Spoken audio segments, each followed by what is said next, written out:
नमस्ते। आर्यावर्त की कहानियां में आपका स्वागत है।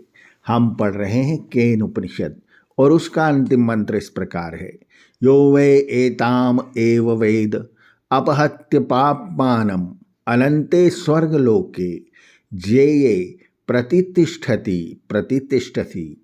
जो इस ब्रह्म विद्या के स्वरूप को इस प्रकार जानता है, यवे एताम एवं वेद, वह पापों को, शारीरिक तथा मानसिक दुखों को दूर हटाकर अपहत्य पापानम, जो सर्वश्रेष्ठ अनंत स्वर्गलोक है, अनंते स्वर्गलोके ज्येये, उसमें प्रतिष्ठित हो जाता है, प्रतिष्ठित हो जाता है, प्रतितिष्ठति प्रतितिष्ठति।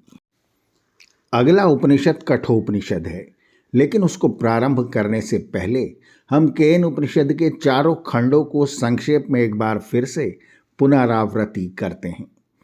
प्रथम खंड में कहा गया है, हम समझते हैं कि आंख देखती है, कान सुनते हैं, वाणी बोलती है, पर यह सत्य नहीं है। आंख रहते भी आंख नहीं देख सकती, कान रहते भी कान नहीं सुन पाते, वाणी रहते भी वाणी नहीं बोल सकती। इनमें बैठी कोई अन्य ही शक्ति है जो इनसे काम लेती है। वह शक्ति ना हो तो ये रहते हुए भी कुछ नहीं कर सकते। आँख किसी अन्य का साधन है जो आँख के पीछे बैठा हुआ है, आँख से देखता है। कान किसी अन्य का साधन है जो कान के पीछे बैठा हुआ कान से सुनता है। वाणी किसी अन्य का साधन है जो वाणी के पीछे बैठा हुआ वाणी से बोलता है। तो फिर प्रश्न उठता है कि आँख, कान, वाणी आदि नहीं देखते, सुनते, बोलते, तो कौन देखता, सुनता, बोलता है? दूसरे खंड में ऋषि कहते हैं कि हम नहीं कह सकते वह कौन है। इतना निश्चय है कि शरीर से वह भिन्न है, क्योंकि इंद्रियों सहित अगर शरीर पड़ा रहे, वह न हो तो शरीर सिर्फ मिट्टी रह जाता है। जो कहते हैं कि वे उसे जान गए, वे भ्रम में हैं। वे ऐसे ही लोग हैं जो शरीर को ही सब कुछ समझ बैठे हैं। जो कहता है कि वह उसे जान गया, वह नहीं जाना।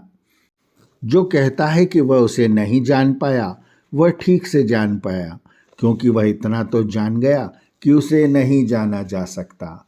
इनका यह मतलब भी नहीं है कि उसे बिल्कुल भी नहीं जाना जा सकता। उसके विषय में इतना ही जाना जा सकता है कि वह है अवश्य, अस्ति इति बोद्धव्यम, लेकिन है के बाद यह रहा वह, इस प्रकार उसे दिखाया नहीं जा सकता। तृतीय खंड में पिंड में आँख, कान, वाणी को लेकर यह दर्शाया गया है कि इनका अपना कोई तत्व नहीं है।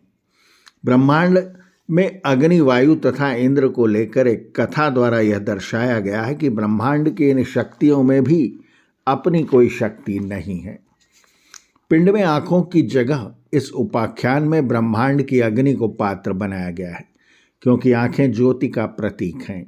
पिंड के कानों की जगह इस कथा में वायु को पात्र बनाया गया है, क्योंकि कान सुनने के कारण वायु का प्रतीक हैं। पिंड में वाणी की जगह इंद्र अर्थात जीवात्मा को पात्र बनाया गया है, क्योंकि जीवन का सर्वोत्तम रूप होने के कारण जीवात्मा वाणी का प्रतीक है।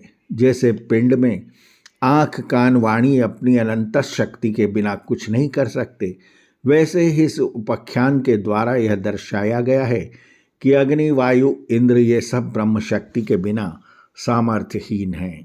चतुर्थ खंड में केन ऋषि ने अपने कथन का उपसंहार किया है। पिंड के चक्षु, श्रोत्र, वाणी तथा ब्रह्मांड के अग्नि, वायु, इंद्र, इनमें अपनी कोई शक्ति नहीं। यह शक्ति क्या है यह हम नहीं जान सकते, परंतु शरीर तथा संसार, इनमें कोई अज्ञेय शक्ति काम कर रही है, इससे भी इनकार नहीं किया जा सकता। उस शक्ति का नाम ब्रह्म है।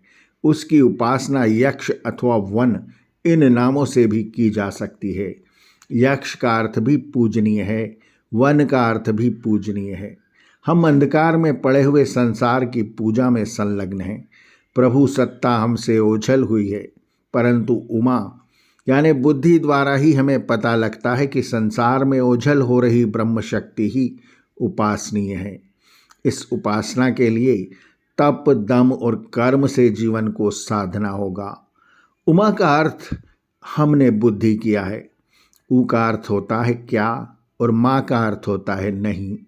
इस प्रकार उमा का अर्थ क्या है, क्या नहीं है, इस प्रकार का चिंतन करने वाली बुद्धि ने किया है। अनेक ऋषियों ने उमा का अर्थ ओम किया है। उनका कहना है कि ओम अ उ म इन 3 अक्षरों के संयोग से बनता है। अगर अ को उ और म के पीछे जोड़ दिया जाए तो उमा बनता है, जो स्त्रीलिंग बनकर उमा कहलाता है। उनकी दृष्टि के अनुसार उमा शब्द ओम का ही रूपांतरण है। आर्यावर्त की कहानियां के अगले अंक से हम प्रारंभ करेंगे कठोपनिषद, जिसमें होगी नचिकेता की अमर कहानी। आर्यावर्त की कहानियां चैनल को सब्सक्राइब करें और बेल आइकन के बटन को दबाएं, ताकि हम जब नया वीडियो लेकर आएं तो उसकी सूचना आपको तुरंत मिल जाए। धन्यवाद। नमस्ते।